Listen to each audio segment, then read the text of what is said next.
People are becoming addicted to all the technology, the Twitter and the Facebook, and I know the kids are on the Snapchat and all that stuff. A software firm, FrontRange, surveyed more than 800 smartphone users from all over the world to see how they felt about technology usage and addiction. 53% of people feel anxious when they can't use their phone. I think we've all felt that a little bit. There was a 39% increase in frustration levels when they couldn't check their emails or social networks, and were 79% more anxious when they couldn't call or text people.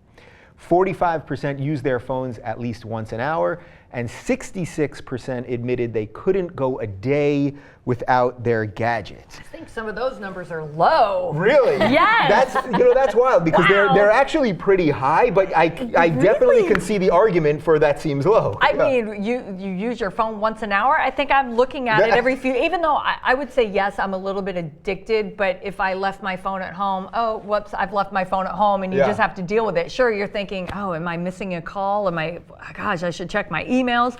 But one of my girlfriends, Brandy, she is constantly on her phone, and I'm like, I think you need to put that down, because it's like, really, all the time, right? All the time, and it's a little annoying. You've been at dinners where people go, put them in the bowl, and everybody has to take out their cell phones, and the first person who reaches for their phone has to pay for dinner. Yeah, so I was at a party this weekend, and I did that, and a couple other people, we all stacked up our phones, and we were present and aware, and we had full you had a conversation? conversations and made eye contact with each other. It was possible. It was powerful. But really, what do we do about this? Because we're all suffering from it. I mean, I see this all the time. Back in the day, if you were watching a sports game, even something so simple, you'd watch a game, and you could watch with some friends or by yourself, and that's it. But now it's like everyone's even tweeting sports games. Like, oh, he scored. Great, I saw that too. Need to tweet about that? Is there something going on here? I'm thinking this stuff is really starting to affect our brains and our feedback and all that kind of thing. There's some indication that it is actually affecting our brains. So there's a lot of cognitive science where they followed, how they do tests with rats, experiments with rats where they give them a treat, and then they show that the little electrodes in their brain show that the reward center lights up. And there was another study that I had read a while ago about people who check with Facebook, and they get the same lighting up part of their brain. The reward center lights up every time they check Facebook. So they think that it has to do something that has to do with our need to have that instant gratification, and the more we get accustomed to having instant gratification, it becomes like a drug. It has the same influence as something like cocaine does. And it's instant. I mean, I remember, and we're all doing it, so it's not shamed. It's not like something that you do privately. I just think it's something in this culture that all of a sudden we're now the internet-based, instant, at your fingertips information people. It's just the way it is. I mean, there's that new baby seat that has the attachment for the iPad for babies. So even though babies should not be looking at a screen for 2 years of their life, and I have a 3-month-old, and sometimes I'll pick up my phone if somebody's calling or something, and I see him looking at the bright light, and I'm like, no. I try to turn it away from him. But I mean, children, I see little kids that can't even talk yet, and they know how to unlock their mom's phone. But what are you going to do? That's technology today, and that is going to be their life and their world. They've never.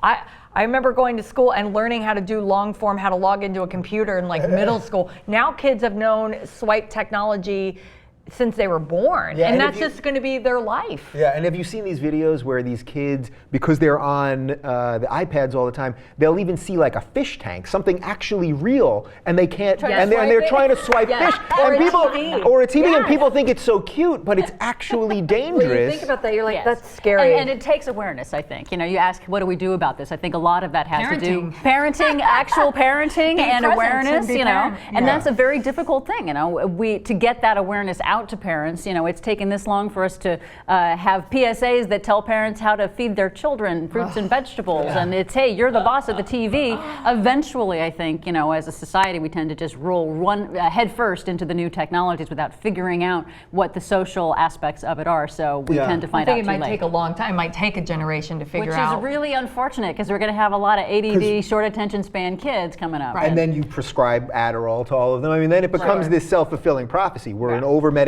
society, so you create a situation where people want instant gratification all the time. Then they can't pay attention to anything, so you give them a drug for that, and then a pill with an instant issue, with an instant response, rather than actually finding ways to adjust our behaviors. Yeah, it's actually. But I think I find now that, in the mornings I used to log on to a website. I stopped watching television news a long time ago because they're so behind. Yeah. And you'd look up all your sites online. And now I just go to Twitter because I follow all the news things, and you see breaking news as it happens. It is addictive. Yeah. Because the first thing I wake up in the morning, I grab my phone and I'm like, oh my God, that's happened. Oh, that person just died. Oh, that's tragic. I mean, but that's how you're finding it, like right then and now. I mean, celebrities don't even need publicists anymore because they just go make their own, a statement on Twitter or Facebook. And right. So there's obviously good in it, that kind of thing, and you can get But that news makes quickly it and we can addictive. share it. But that is the addictive quality of it. So have you guys ever had the phantom buzz? Of course. So like, or you hear a phone and you're like, is that me? And my husband's like, no, that was my phone. Yeah, I'm like, but have you had that too?